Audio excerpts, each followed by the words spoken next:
네, 안녕하세요. 굿모닝 대박 예감 김보람입니다. 전일 코스피 지수가 기관과 프로그램 매물 때문에 장 초반 상승 흐름을 이어가지 못하고 하락 전환에 마감됐습니다. 간신히 1930선은 지켜냈지만 엿새 연속으로 하락한 건데요. 네, 어제 코스피는 0.2% 내린 1931.77로 장을 마감했습니다. 네, 코스닥도 장 초반 상승 흐름을 이어가지 못하고 소폭 하락으로 마감했는데 0.1% 내린 501포인트로 마감됐습니다. 네, 앞서 마감된 뉴욕 증시도 모두 하락했는데요. 유럽 중앙은행과 영란은행이 예상대로 기준금리를 동결했지만 유로화 강세가 경제에 악영향을 미칠 것이라는 우려가 커지면서 하락으로 마감됐습니다. 유럽 증시에서도 영국과 프랑스 증시가 1%대로 내리면서 혼조 흐름이 나타났습니다. 네, 잠시 뒤 글로벌 증시 마감 상황 자세하게 확인해 보겠습니다. 굿모닝 대박 예감 1부 시작합니다.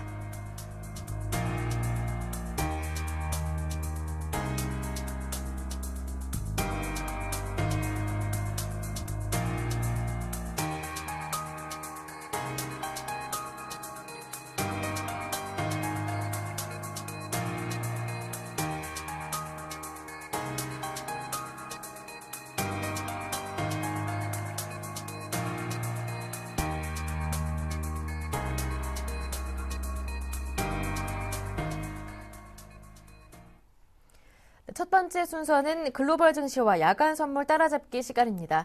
샘플러스 제갈공명 한영섭 전문위원 전화 연결돼 있습니다. 안녕하세요. 네, 안녕하십니까. 제갈공명입니다. 네, 앞서 미국 증시가 지표 혼조와 그리고 유로존 우려 때문에 또다시 하락했는데요. 자세한 내용 전해주시죠. 네, 조금 전에 마감한 미국 증시는 하락하였습니다. 다우지수가 13,944까지 42포인트 하락하고 나스닥이 3,165까지 3포인트, S&P 500이 1,509포인트까지 2포인트 하락하였습니다. 기초가 부합 출발에 악화된 경제 지표로 당초반 3대 지수 모두 1% 가까이 하락하였습니다. 유럽 증시도 금리 동결 발표에도 불구하고 마리오 드라기 22 총재가 경기가 하반기에 회복될 것으로 전망하자 독일을 제외하고는 대부분 1%대 하락하며 당일 저가 부근에 마감하였습니다. 하지만 미국 증시는 오장 들어 반등하며 낙폭을 축소하였습니다. 투자자들이 상승을 기대하면서도 단기 급등에 대한 부담으로 조정을 기다리는 모습 때문에 이틀 연속 제한된 범위 내에서 혼란스러운 변동성을 보였습니다. 애플, 구글, 야후 등 대형 기술주들의 반등이 시장의 버팀목 역할을 하였습니다. 유럽 중앙은행과 영란은행이 금리 동결을 발표했으나 마리오 드라기 22 총재가 유로화 강세와 경기 회복 하방 위험성을 경고하고 미국의 지난주 신규 수급 수당 청구 건수가 전주 대비 5천 건 감소한 36만 6천 건으로 예상치 36만 건을 상회하였고 4분기 시간당 노동 생산성이 연율로 2.0% 하락에 3분기에 3.2% 상승과 전망치 1.4% 하락에 못 미치며 7분기의 최악으로 시장에 부담이 되었습니다. 하지만 오바마 대통령이 하원 민주당 의원 수련회에서 의회와 재정 세금 계획 빅딜할 준비가 되어 있다고 밝히고 미국 소매업체들이 1월 양호한 실적을 발표하고 이익 전망도 상향한 것이 시장에 긍정적으로 작용하며 안도감을 주었습니다. 방산, 정보통신 등 31개 업종이 상승한 반면 철강, 비철금속, 중장비, 자동차 업종 등 108개 업종이 하락 업종이 많았습니다. 종목별로는 다우 30 종목 중 22개, 나스닥 100 종목 중 69개, S&P 500 종목 중 299개 종목이 하락해 지수 대비 하락 종목이 압도적으로 많았습니다. 애플이 다음 주 100억 달러의 현금 배당을 발표해 2.38% 급등하며 3일 연속 상승하였고 아메리칸 익스프레스, 보잉, 야후, 구글, 메이시스, 코카콜라, 두본에너지, 필립 모리스, 코닝 등도 상승세를 보였습니다. 미국과 유럽 증시 투자 전략은 그리스와 스웨덴, 덴마크, 카자흐스탄을 제외하고 대부분 유럽과 미국의 그 증시가 당분간 고공권에서 숨고르기 국면이 지속될 것으로 전망드립니다. 따라서 조정 대비의 현금 비중 확대하고 종목별 업종별로 대응할 것을 제시하겠습니다. 네, 이렇게 글로벌 증시, 미국 증시 마감 상황 자세하게 정리해봤고요. 이어서 야간 선물 마감 상황도 짚어보겠습니다.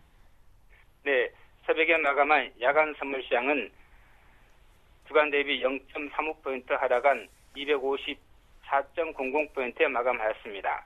고점 254.80, 저점 252.85로 1.95포인트 범위 내에서 움직였습니다. 거래량은 22,682계약으로 3일 연속 증가하였습니다. 모처럼 2만 계약 이상 거래량이 급증하며 활발하고 변동성도 확대되었습니다. T쪽과 약보 출발 후 보합권 중심으로 박스권이 지속되었으나 미국 증시가 급락하자 장중 1.5포인트까지 하락하다 이 증시가 낙폭을 축소하며 반등하자 역시 동반해서 낙폭을 축소하여 약보합에 마쳤습니다. 개인이 288계약, 기관이 123계약 매수하였고 외국인이 405계약을 매도하여 개인과 기관의 매수대 외국인의 매도가 대립하며 이틀 연속 크게 충돌하였습니다. 개인이 장 초반부터 지속적으로 매수하여 500계약까지 매수를 확대하다 소폭 줄였고 외국인은 장 초반 이후 지속적으로 매도량을 늘렸으며 기관은 장중 소폭 매도하다 장막판 매수로 전환하였습니다. 야간 옵션 시장은 선물 하락으로 홀은 10에서 30%까지 하락하고 풋옵션은 소폭 상승하였습니다. 다음 주 옵션 만기를 앞두고 전일부터 콜옵션 프리미엄 낙폭이 컸고 장중 선물 급락으로 풋옵션이 40%까지 큰 폭으로 폭등하는 변동성이 전개되기도 하였습니다. 네, 이어서 오늘 국내 주식시장과 선물 옵션 시장의 전망과 전략도 들어보겠습니다. 네, 전일 국내 증시는 미국 증시의 혼조세에도 불구하고 시초가 상승 출발에 장 초반 종합지수가 1946, 선물지수로 256.35까지 상승하기도 했으나 외국인들이 장 초반 선물을 매수하다 매도로 전환하고 프로그램 매도 물량이 출회되자 하락 반전에 종합지수가 1931포인트의 당일 저가에 마쳤습니다. 또다시 제한된 박스권에서 장중 급변동 장세가 전개되며 옵션 양매도가 지속되었습니다. 국내 증시가 해외 증시와 D급 불링의 연일 약세가 지속되고 있습니다.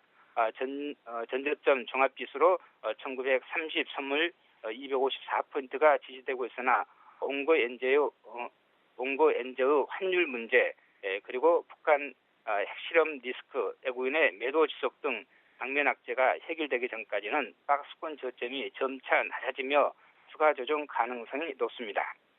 또한 선물과 현물 간 베이시스도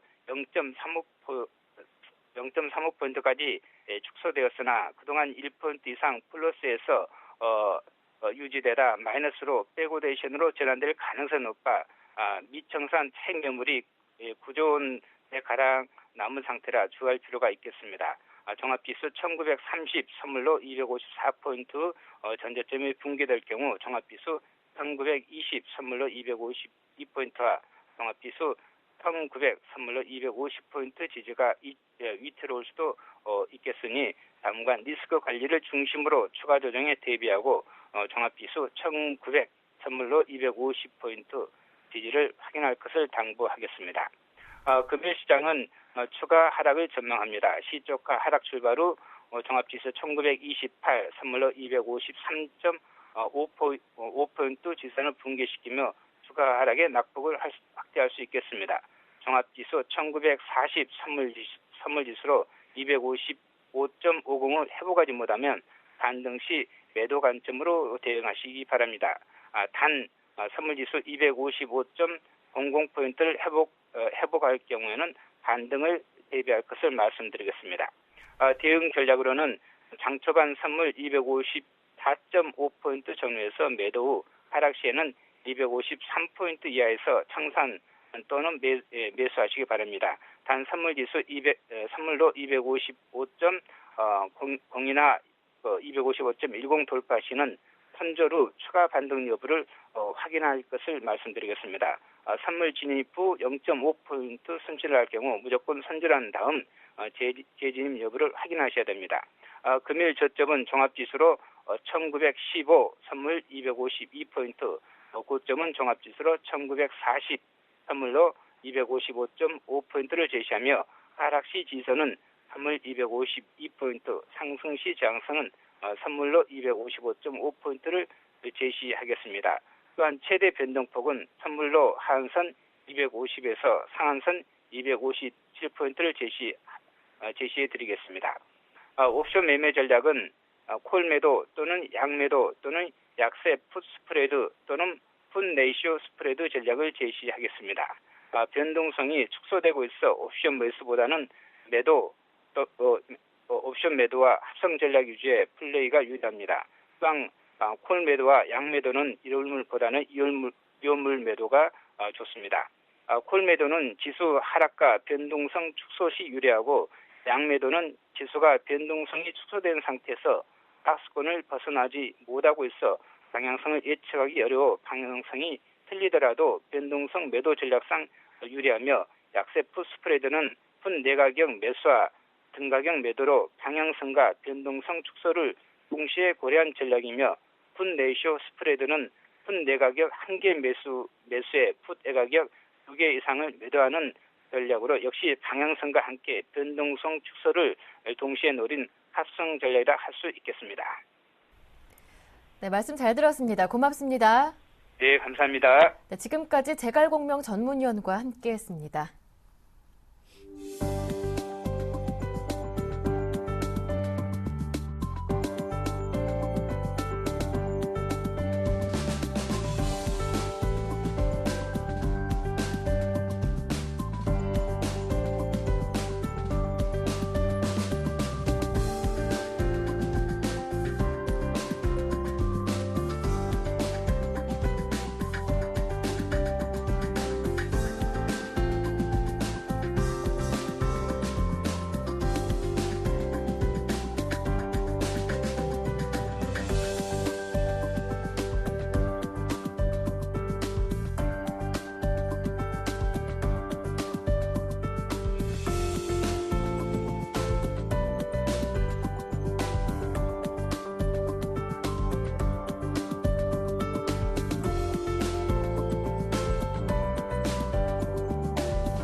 네, 이어서 글로벌 증시 주요 이슈를 살펴보겠습니다.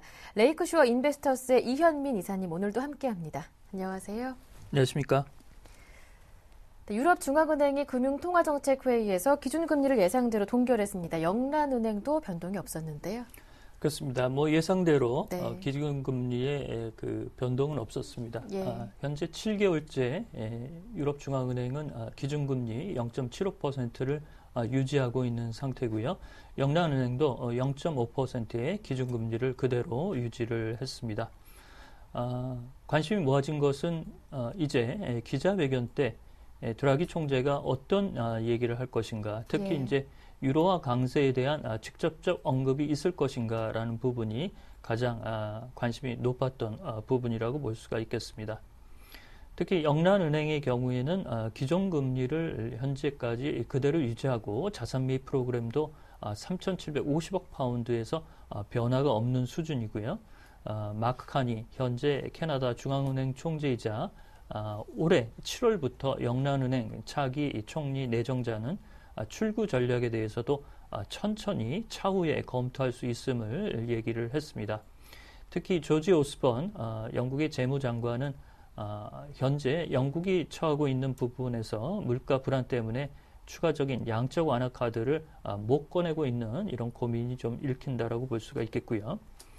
유럽중앙은행의 드라기 총재는 최근 유로 강세에 대해서는 예의주시하겠다라는 구두 개입성 발언이 나왔습니다. 이러자 오늘 유로화가 강세가 좀 꺾이는 부분이 있었지만 정책적 대응에 대한 직접적인 언급이 없었다는 점, 예. 이런 점이 특징이라고 볼 수가 있겠습니다.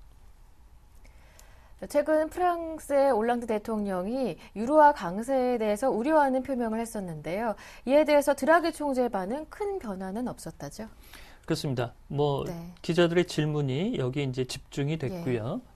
시장에서도 이제 드라기 총재의 입에서 이에 대한 긍정적인 멘트나 정책적 고려가 나오지 않을까 이런 부분을 좀 기대를 했는데요.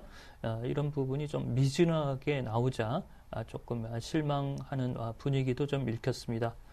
최근 유로화는 지난 7월 26일 드라기 총재가 유로화를 사수하기 위해서 어떤 정책이라도 어떤 조치라도 내놓겠다라고 발언한 이후에 달러 대비 11%까지 현재 절상된 추세입니다. 이런 유로화 강세에 대한 기자들의 질문에 드라기 총재는 유로화 강세는 예의주시하겠지만 현재 정책적 고려는 적극적으로 개입할 그런 계제가 없음을 다시 한번 확인을 했습니다. 이렇게 보면 시장에서는 이를 구두 개입성으로 읽혀서 유로화가 새벽에 하락세가 좀 나타났지만 추가적으로 유로화 강세를 저지할 강력한 정책적인 내용이 구체화되기는 어려울 것으로 읽히고 있어서 이런 점은 좀 유로화 강세가 당분간 이어질 수 있는 부분으로 읽힌다라고 볼 수가 있겠습니다. 드라기 총재는 이렇게 유로 강세 부분에 대해서는 유로존 리스크 부담이 경감되는 현상이고 환율 조정이 통화 정책의 목표가 아니라는 점을 확실히 선을 그어서 최근 엔화의 약세기죠. 이런 부분에서 정책적인 고려 수준이 다른 점을 분명히 했습니다. 특히 최근 프랑스 올랑드 대통령이 유로화 강세 이런 부분에 대해서 환율적인 정책을 고려해야 된다는 이런 부분에서는 드라기 총재가 이에 대해서 크게 개의치 않는 모습을 보였다는 점, 이런 점으로 해석이 된다라고 보겠습니다. 네, 이번 드라기 총재의 발언에도 불구하고 시장 반응은 미지근했습니다. 오히려 악재로 해석하기도 했는데 그 이유는 무엇인지 들어보겠습니다. 그렇습니다. 잠깐 언급을 드리긴 했는데요. 역시 이제 시장에서 요구하는 수준은 금리 인하 카드가 안 나오더라도 이런 유로화 강세에 대해서 조금 누그러뜨릴 수 있는 부분이 나오지 않을까, 이런 부분을 좀 기대를 했는데요. 앞서 말씀드린 대로 이런 정책적 대응은 현재까지는 고려하지 않는 것으로 보고 있습니다. 이런 내용은 앞서 말씀드린 대로 프랑스 올랑드 대통령이 발언한 유로화 강세에 대해서 유로존 영내 내부적으로 이런 유로화 강세를 조금 정책적으로 좀 대응할 수 있는 고려 정책이 나와야 되지 않느냐라고 최근에 발언이 좀 있었는데요. 여기를 이제 독일의 정부의 대변인인 슈테판 자이베르트 대변인도 한마디 새벽에 거들었습니다. 환율 정책은 경쟁력 제고의 적절한 수단이 아니고 시장이 이를 반영하도록 놔두는 것이 가장 적절하다라고 얘기를 했고요.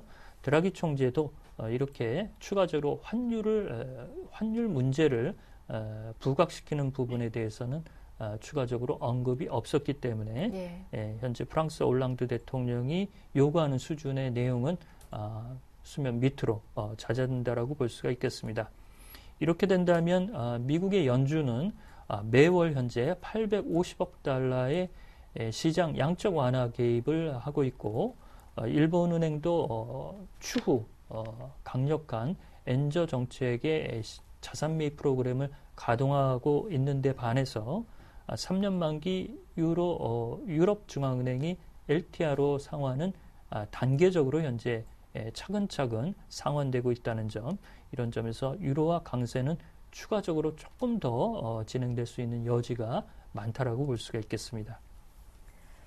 다음 소식입니다. 중국 정부가 심각한 대기오염 사태에 결국 백기를 들었다고 하는데요. 배기가스 배출 기준을 강화한다고요? 그렇습니다.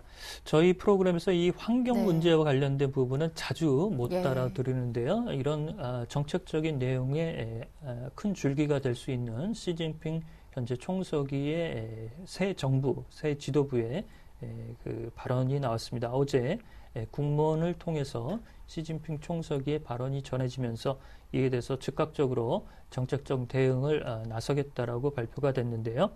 중국 정부가 이 지독한 대기오염 사태에 결국에는 백기를 들었다라고 볼 수가 있겠습니다. 배기가스의 배출 기준을 내년 말까지 현재 수준에서도 더욱 강화된 지침을 현재 내놓았습니다. 지난 대기오염 사태가 매우 심각하게 대기오염 사태로 인한 국민들의 마음을 달랠 수 있는 그런 부분이라고 볼 수가 있겠는데요. 현재 중국의 배기가스 배출 기준은 상하이와 장수성 지역은 50ppm 정도고요. 그 밖의 지역은 150ppm을 현재 적용을 하고 있습니다.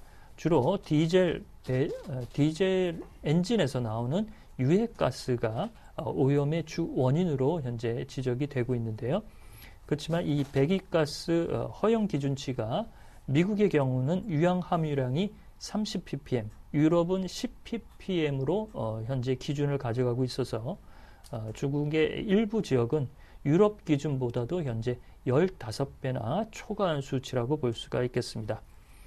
중국은 2014년 말까지 현재의 배기가스 허용 기준을 50ppm 수준으로 150ppm에서 3분의 1 수준으로 낮추고 상하이와 장수성의 지역은 이보다 더 강화된 기준을 현재 가져가고 있는 그런 흐름이라고 볼 수가 있겠고요. 2017년까지는 국제 수준인 10ppm 정도까지도 내리겠다라고 현재 밝혔습니다. 네. 이번 중국 정부의 조치 늦었지만 그래도 다행입니다. 중국 정부의 환경 정책이 조금씩 강화되는 수준으로 봐도 되는지요? 그렇습니다. 정확히 보셨는데요. 네. 결국에는 이 환경 오염이 워낙 대기 상태를 나쁘게 하고 천식 환자뿐만 아니라 합병증으로 비화될 가능성이 나타나자 그 정부가 어쩔 수 없이 이제 이런 부분에 시정 조치가 나온 것으로 보입니다. 중국은 그 유가를 정부가 통제를 하고 있는데요. 이렇게 이제 정제 시설의 그 어떤 투자가 들어가야 되는 부분에서 정유업체들이 정제 시설에 투자를 가져가는 부분에 유가를 올려주는 쪽으로 현재 방향을 잡았습니다. 따라서 물가에 영향을 미치는 현재 유가 수준이 향후 어떻게 변화할 것인가 이런 부분도 이제 고민이라고 볼 수가 있겠는데요. 중국의 3대 정유사인 페트로차이나, 시노펙, 그다음에 중국 해양석유총공사 모두 정부 기준으로 개선될 때까지 정제시설에 탈항시설을 투자하도록 요구를 했습니다. 이렇게 된다면 단기적으로는 이런 그 환경 오염을 타개하는 이런 정책적인 고려가 나타나고 있고, 이는 새 지도부가 이전 지도부와 환경 문제에 대해서 전향적 자세가 나타났다는 점, 이런 점으로 의미를 좀 부여할 수가 있겠습니다. 그런데 이번 중국 정부 조치 발표로 인해서 업계에서도 변화가 예상되는데요. 그렇습니다. 결국에는 이제 업계가 이를 수용하면서 경쟁력 강화 수단으로 읽힌다라고 볼 수가 있겠습니다. 앞서 말씀드린 대로 이른바 저급한 휘발유, 특히 디젤 엔진에서 나오는 이런 그 아주 나쁜 그 오염 물질 때문에 이런 부분이 대기를 아주 오염 주범이라고 현재 지적이 되고 있는데요. 디젤 엔진의 환경 친화적인 기술 개발에 추가적으로 정부의 투자 금액이 좀 늘어날 공산이 크다라고 볼 수가 있겠고요. 중국의 중국 자동차 업계들도 전기차나 수소 전기차 이런 쪽에 현재 투자를 많이 하고 있는데요. 이런 부분도 아주 투자가 가속화될 수 있는 것으로 볼 수가 있겠습니다. 또한 그 저급한 휘발유를 유통하거나 이를 적발할 경우에는 막대한 벌금을 부과하겠다라고 얘기를 하고 있어서 강력한 후속 지침들이 추가적으로 좀 나올 것으로 예상을 하겠습니다. 따라서 중국의 석유화학 업체의 경쟁력 강화 이런 부분에서 정제시설의 막대한 투자 이런 부분은 그 중국 환경 문제뿐만 아니라 세계 수준의 중국 석유화학 업체의 경쟁력 강화로도 나타날 수 있다는 점, 이런 점이 일본과 한국에도 시사하는 바가 크다라고 볼 수가 있겠습니다. 네, 말씀 잘 들었습니다. 네, 지금까지 레이크쇼어 인베스터스의 이현민 이사님과 함께했습니다. 말씀 잘 들었습니다. 고맙습니다.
네, 이어서 오늘장 전략 시간입니다. 오늘은 중앙경제연구원의 남은우 원장님 모셨습니다. 안녕하세요. 안녕하세요. 네, 어제 코스피가 6일 연속으로 내렸습니다. 1930선을 간신히 지켰는데 기관과 프로그램 매도 때문에 내렸다고 하더라고요. 이렇게 지난 1월에는 기관이 외국인들의 매물을 소화해줬다면 2월 들어서는 좀 기관이 변심하고 있는 것 같아서 이 점이 좀 우려되는데 어제장 정리부터 해볼게요. 예, 모처럼 만에 기관이 좀 매도가 예. 좀 강화되는 부분이 있었습니다. 네. 외국인의 매도가 상당히 좀 많았었는데요. 최근에. 그렇지만 이 외국인들의 매도 물량들을 좀 개인들이 좀 받아내면서 시장에 계속 안정적인 흐름을 보였습니다. 그렇지만 전일 같은 경우에는 기관의 매도가 본격적으로 프로그램을 통해서 나오면서 일단 1531포인트까지 밀리면서 6일 연속 하락하는 모습이 나왔었는데요. 아무래도 글로벌 증시 자체가 어떤 방향성을 잡고 있지 못한 가운데 네. 우리나라 같은 경우는 연휴가 좀 다가오고 있기 때문에 관망세가 좀 짙었다 이렇게 볼 수가 있을 것이고요. 코스닥의 경우도 마찬가지입니다. 기관들의 매도가 좀 많이 흘러나오면서 전체적으로 좀 하락하였고요. 그래서 531포인트로 반등 하루 만에 다시금 이제 하락하면서 마감이 되었습니다. 테마 관련된 그리고 뉴스 관련된 OLED TV 출시 기대감에 관련된 어떤 테마주들이 좀 강세를 보였고요. 그리고 네. 남북 경협주들 또한 전체적으로 안정을 보였지만 시장 전반적인 시가총액 상위 종목군들의 조정은 좀 나타난 흐름이었다. 이렇게 볼 수도 있겠습니다. 우선 전일장 특징주로는요. LG전자를 꼽을 수가 있겠는데요. LG전자 같은 경우에는 이 알카텔 루슨트의 어떤 자회사인 NPT 통해서 특허 소송 중이었는데요. 전일 승소했다는 뉴스가 나오면서 좀 상당히 좀 강세를 보였다고 볼 수가 있고요. 그리고 삼성전자의 갤럭시 S4가 출시를 아직까지 잡고 있지 못한 가운데 선제적으로 이 옵티머스 G 프로가 2월 중에서 출시가 될 수 있다는 내용이 나오면서 LG전자에 대한 기대감 상당히 좀 커진 부분이라고 할 수 있겠습니다. 그에 따라서 반발적 매수세 많이 들어온 부분이 있었고요. 네. 한 2%권 상승이 나타났다는 점은 전일장 특징주라 할 수가 있겠습니다. 네, 특징 종목으로 LG전자까지 살펴봤고요. 최근 이렇게 꼬인 수급과 환율이 국내 증시를 붙잡고 있는 상황에서 이번 주는 설 연휴를 앞둔 관망세도 짙은 상황입니다. 네, 그렇다면 오늘장 살펴봐야 할 체크포인트 어떤 것들이 있는지요?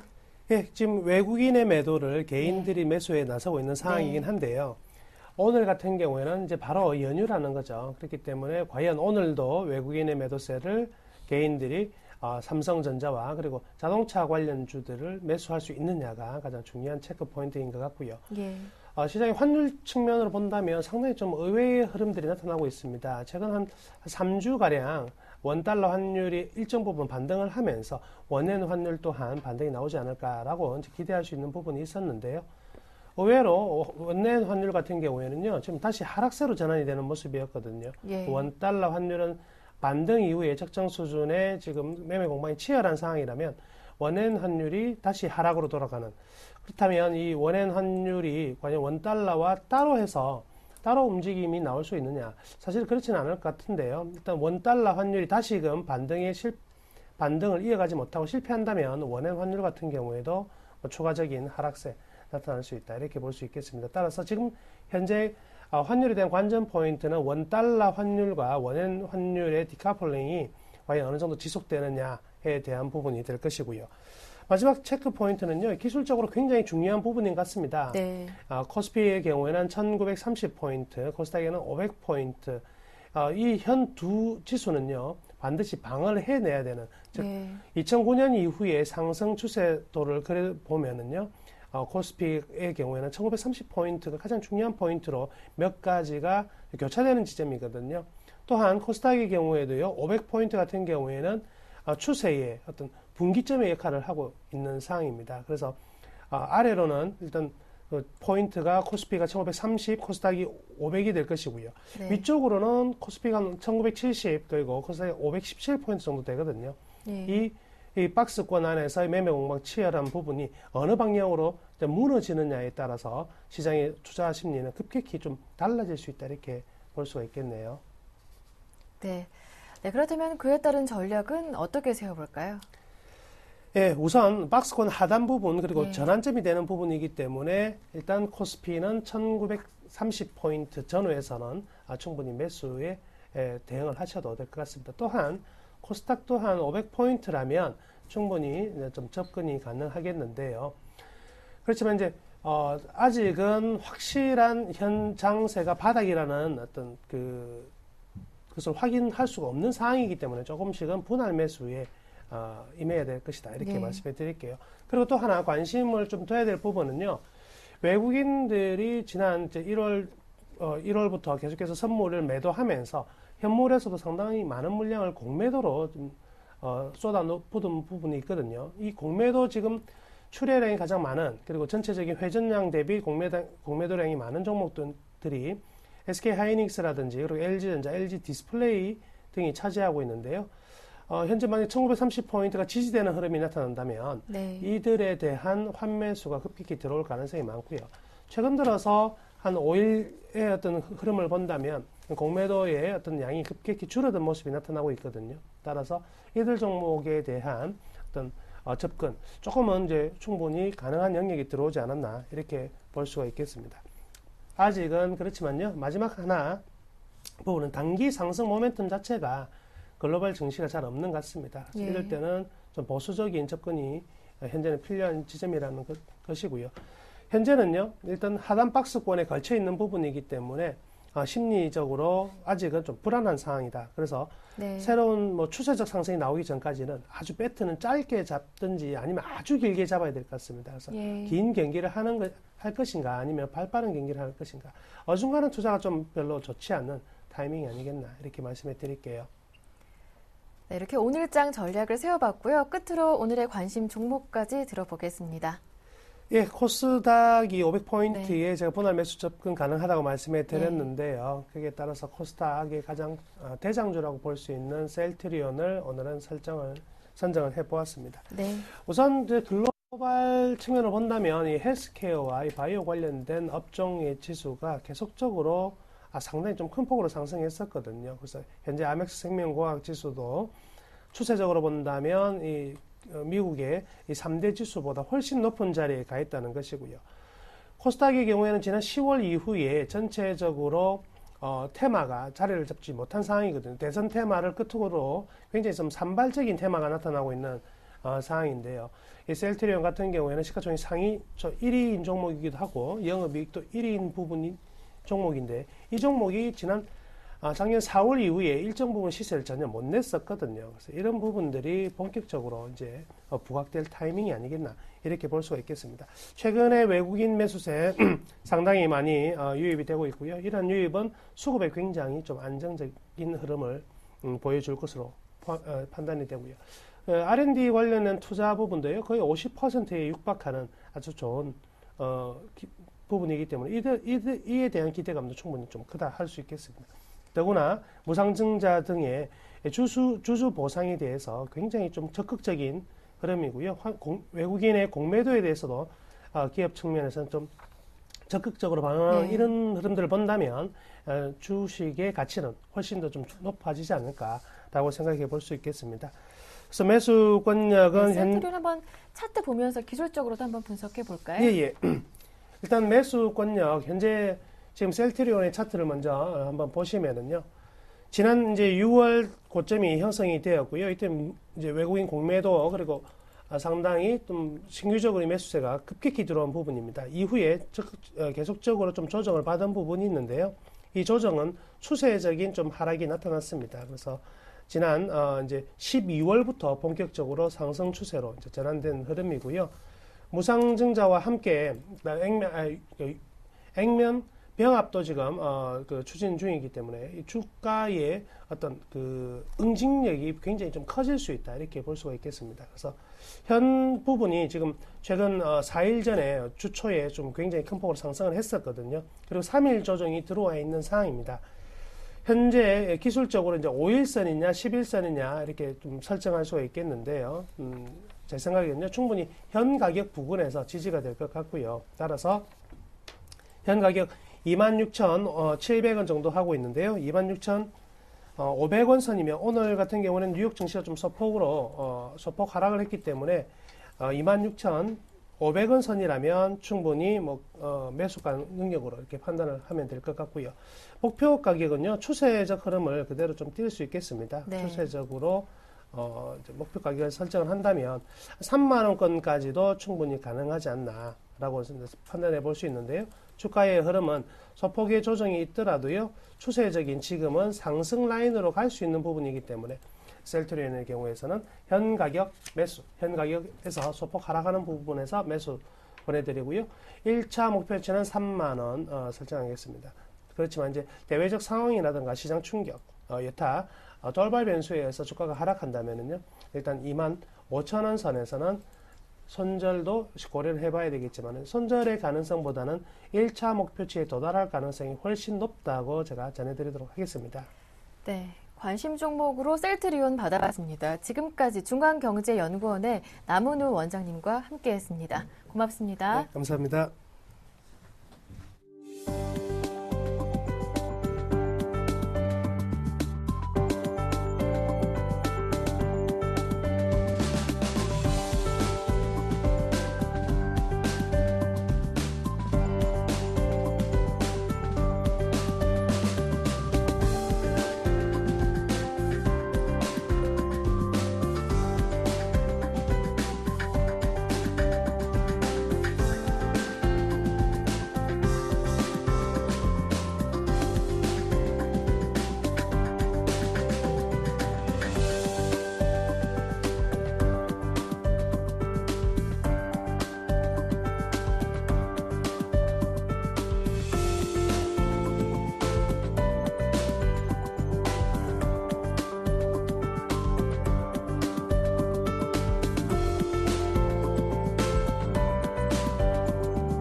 (2월 8일) 금요일 이슈앤 이슈 주요 소식입니다. 7일 국내 반도체 업계에 따르면 IBM은 올 들어 국내 중소 중견기업의 이메일과 전화로 IBM이 보유한 특허에 대해 특허료를 요구한 것으로 알려졌습니다. 특허료 수입 급감과 줄어드는 매출로 마지노선에 몰렸기 때문으로 풀이됩니다.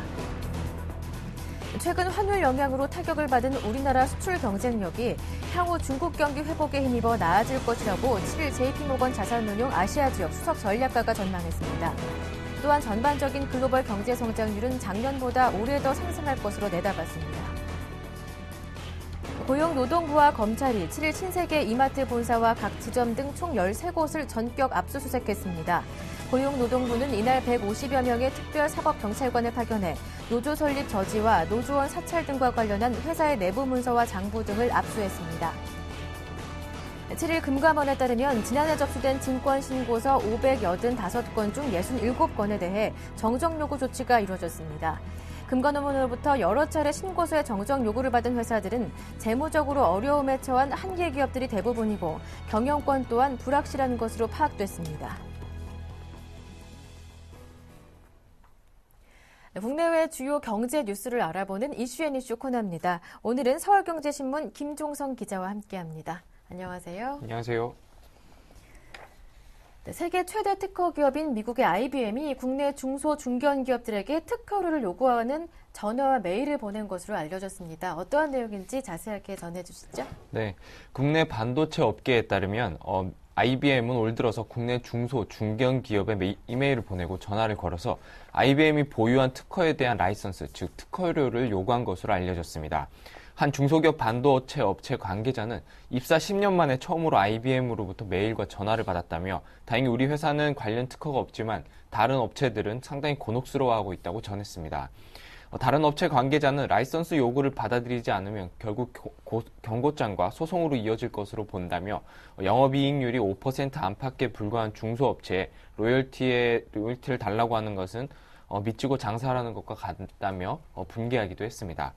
전문가들은 특허 공룡 IBM이 중소, 중견기업에게까지 공격적으로 특허료를 요구하고 나선 것은 특허 등록, 유지에 들어가는 비용이 크게 늘어난 데 비해 로열티 등 특허료 수입은 급감하고 매출까지 줄어들면서 마지노선에 몰렸기 때문으로 해석하고 있습니다. 실제로 IBM의 특허 수입료는 2008년 5억 1,400만 달러에서 지난 2011년 2억 1,100만 달러로 절반 이상 급감했습니다. 미국 특허청은 2011년 특허 유지 비용을 30% 인상한 데 이어서 올해도 추가로 50%를 인상할 방침이어서 특허 유지에 따른 비용 부담은 갈수록 커지고 있는 상황입니다. 예. JP모건이 최근 환율 영향으로 타격을 받은 한국의 수출 경쟁력이 중국의 경기 회복의 영향으로 나아질 것이다 이렇게 분석했다고 하는데요. 자세한 내용 전해주시죠. 네. 어제 JP모건은 서울 여의도 콘레드 호텔에서 2013년 글로벌 시장 전망이라는 간담회를 열었는데요. 이 자리에서 타이 후이 JP모건 아시아 수석 전략가는 환율 문제가 단기적으로는 한국 시장에 영향을 미치겠지만 중국의 점진적인 경기 회복이 한국 수출 경쟁력에 긍정적으로 작용할 것이라고 내다봤습니다. 그는 현재 엔저 이슈 때문에 한국 수출 기업에 대한 우려가 크지만 중국의 경기 회복이 이 부분을 어느 정도 상쇄해 줄 것으로 진단했습니다. 후이 수석 전략가는 한국 기업의 상품이 혁신과 창의성 측면에서 경쟁력을 상당히 확보했고 생산 기지도 해외로 이전한 사례가 많아 지금의 환율 타격을 상쇄할 수 있을 것이라고 설명했습니다. 또 한국의 주식시장 밸류에이션은 지난 10년간 평균보다도 낮아서 여전히 저평가돼 있어 투자 매력이 있다고 평가했는데요. 한편 전반적인 글로벌 경제 성장률은 작년보다 올해 더 상승할 것으로 내다보고 있습니다. 후이 수석 전략가는 2013년 글로벌 시장 상황에 맞춘 투자 전략으로 분산 투자와 인플레이션 방어, 밸류에이션 포착을 제시했는데요. 그는 변동성을 줄이고 인플레이션을 방어하기 위해 채권 상품 등 다양한 상품에 분산 투자해야 한다고 조언했습니다.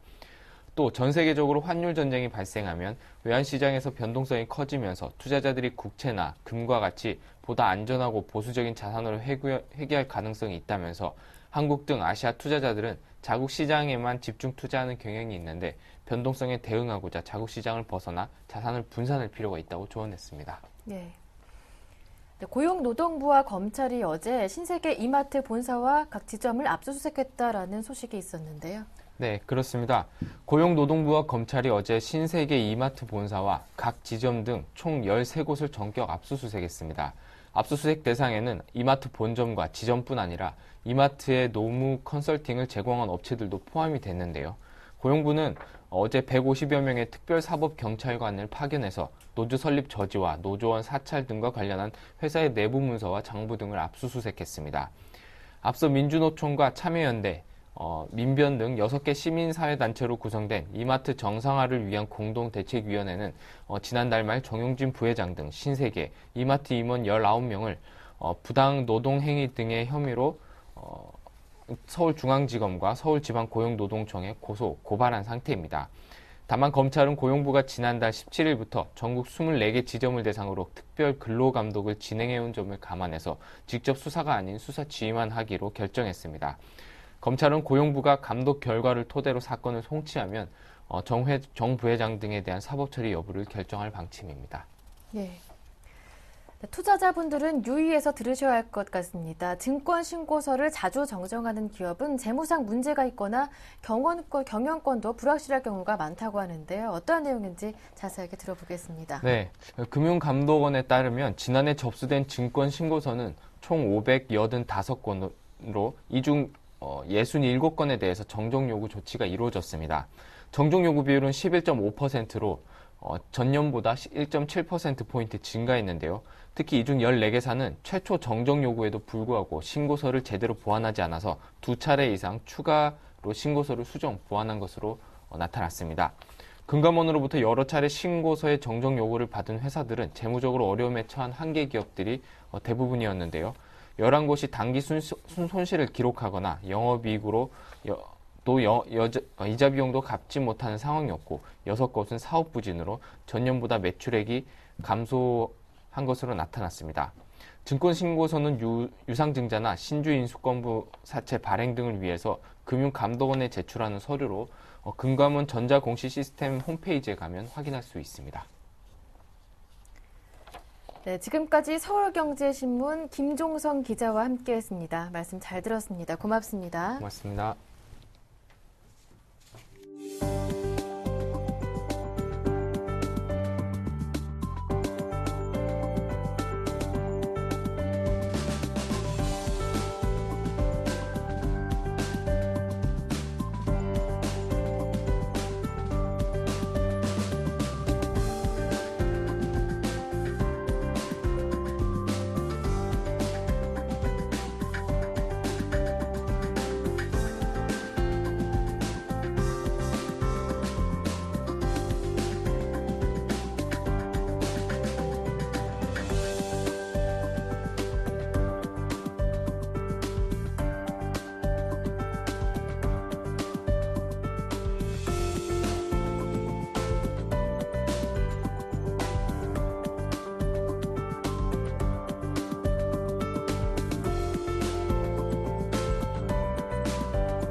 굿모닝 대박 예감 1부 순서 여기서 마무리 짓고 저는 잠시 뒤 2부로 오겠습니다. 고맙습니다.